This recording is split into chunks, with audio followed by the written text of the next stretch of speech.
Good morning, y'all. Y'all would not believe what happened to me yesterday. I had a talk with the devil. And then after that talk, I was just like, wait, hold up.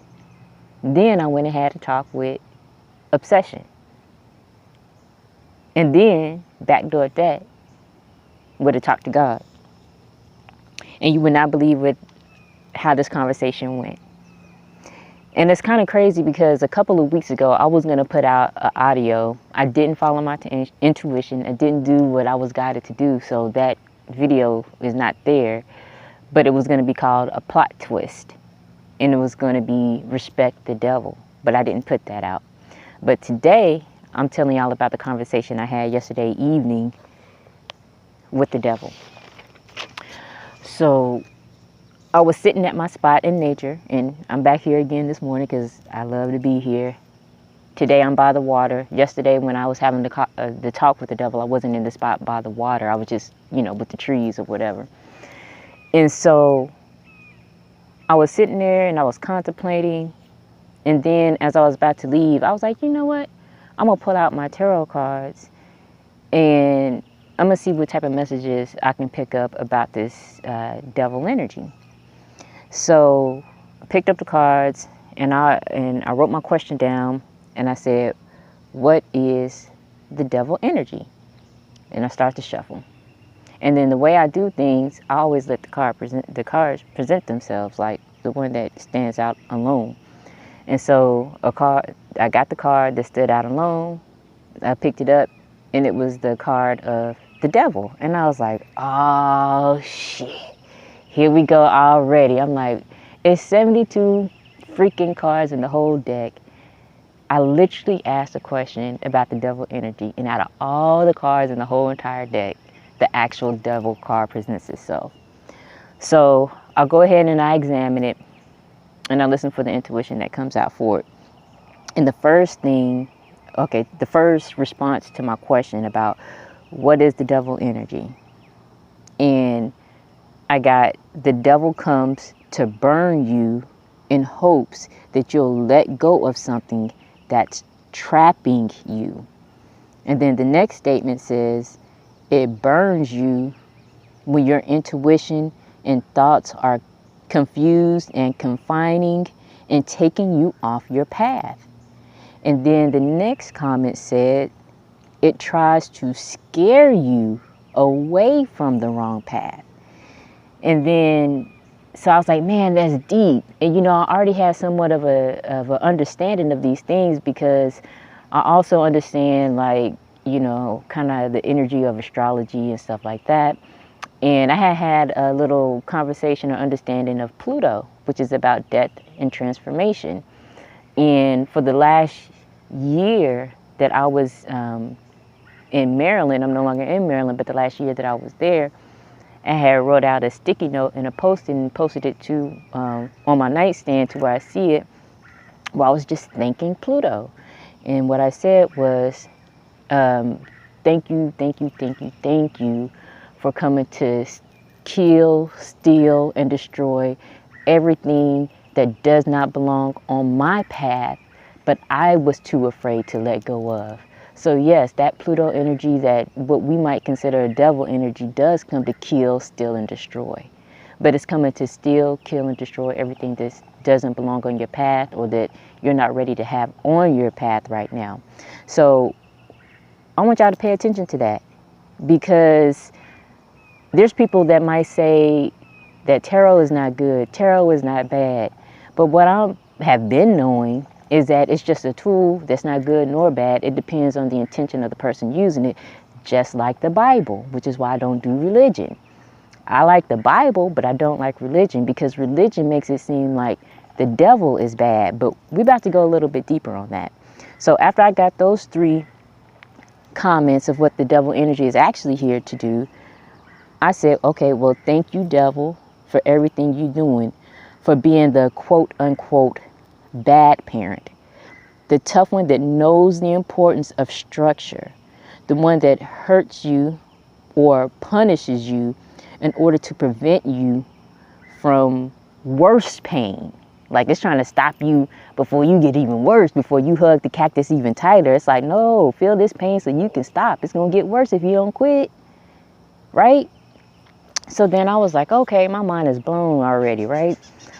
So my next question is, okay, so why does the devil energy tempt? Why the temptation, right? You look on TV, a lot of temptation. In the advertisement, a lot of temptation. Stuff in the music tempts you to want to do things that may not be good for you in your path. And I said, okay, so why does the devil energy tempt? And then the response was, in order to show you where you need to gain strength. The temptation is to show you where your weakness is. It's to show you where you need to go so that you can be on your true path. And it said to show you the things that will keep you off your path. So I test you so my counterpart, which is God, will know when you are ready to receive your blessings. I test you so that my counterpart will know when to bless you. They will know when you're prepared to handle your blessing. So that's what temptation is. And so I think about the last message that I put out, where I had the two sisters that was like the negative energy. They were the influencers of the situation. And even though they were the influencers of the situation, they came out as the victim and left it to me to hold the bag. Like I was the bad guy, like I was the devil that needed to be shamed and judged, just like we shame and judge the devil energy right now today. But I'm learning that in this conversation with the devil brought up this video that I put out so that I can understand when a person does not want to take responsibility for their weaknesses, they don't want to take responsibility for their actions, they play the victim, causing the other person in the circumstance to become the devil. So we have made the devil the enemy because we won't set responsibility for the areas in our life that we need to grow. The areas in our life that if we would strengthen them, we would be on our true, authentic path. Ain't that something? So because we don't want to claim our own weaknesses and faults, we play the victim and say the devil made me do it. And we blame the victim. And that's what happened to me in my story. They said it was like she made me they was like she made me do it. I'm like, what?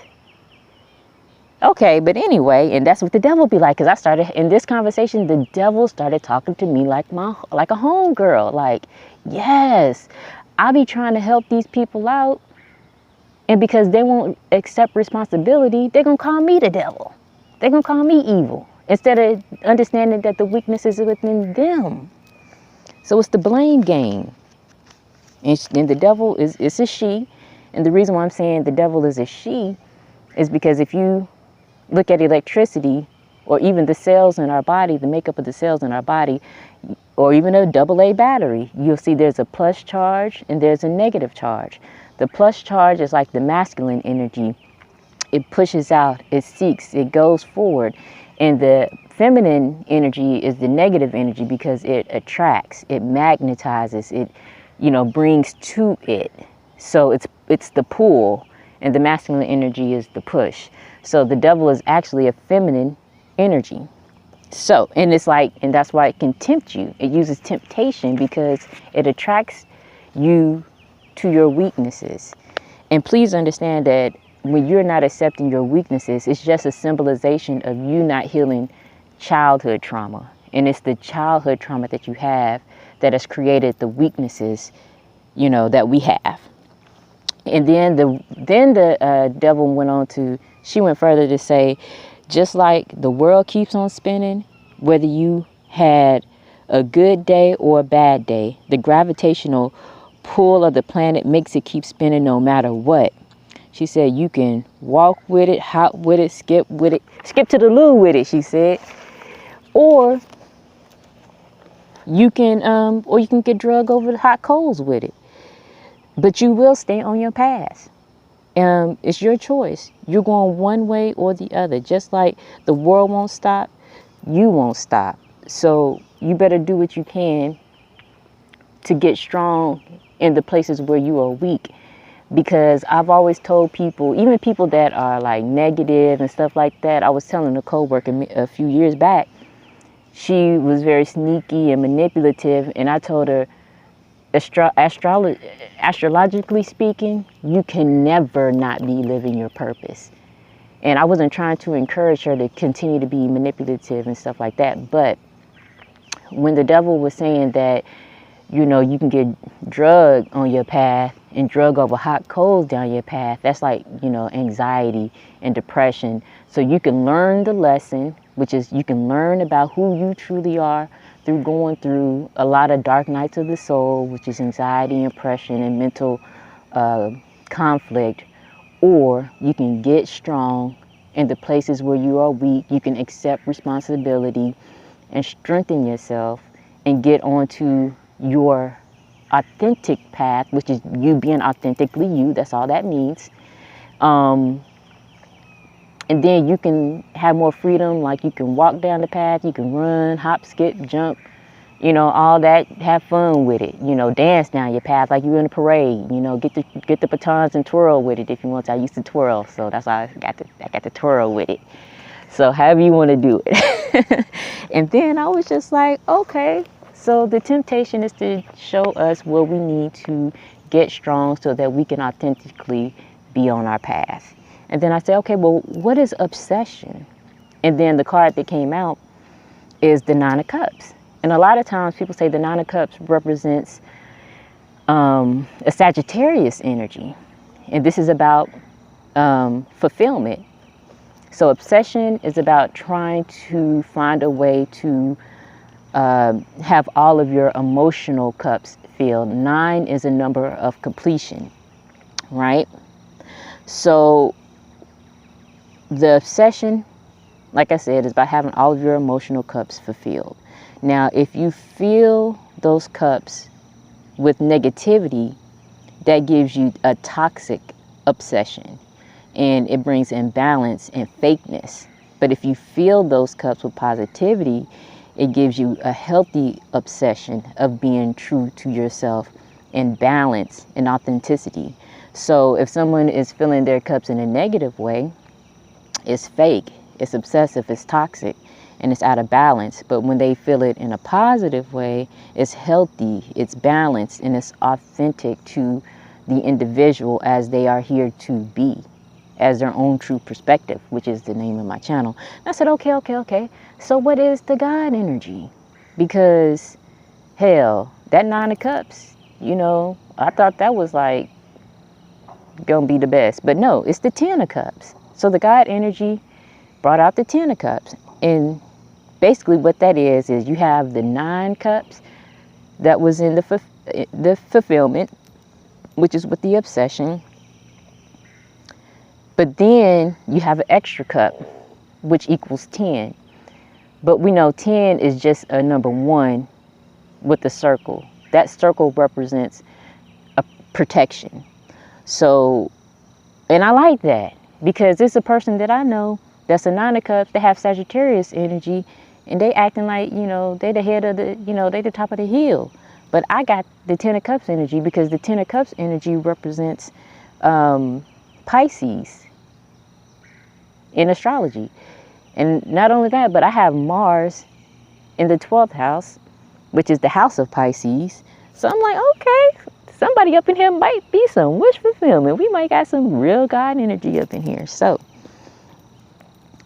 the God energy, which is the 10 of Cups in the tarot, is emotional fulfillment with protection. So the 9 of Cups is emotional fulfillment, but the 10 of Cups is having that emotional fulfillment protected by God, by the spiritual world, by the guides, your ancestors, and your way towards your higher self. So that's all I got for you all.